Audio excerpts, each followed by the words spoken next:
pagbakal rin sila sa mga legs. Building sir, no? Halos nakasunod na yung mga bakal, so nalagyan nila ng bakal pang 5 layer na, ay pang 4 na layer, kasi nasa roof deck natin sir sa genset, no? Pang-6 na panel na yung nilagyan nila ng bakal, pero yung dalawa sir, ito pala yung mayroong top and bottom bars, no? Dito halos mga bottom bars pa lang sir, so ongoing sila dito, rebar works. So sa lahat ng merong mga formworks, sila sinusundan na nila ng bakal.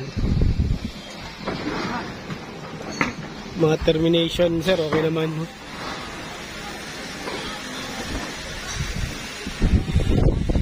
Then yung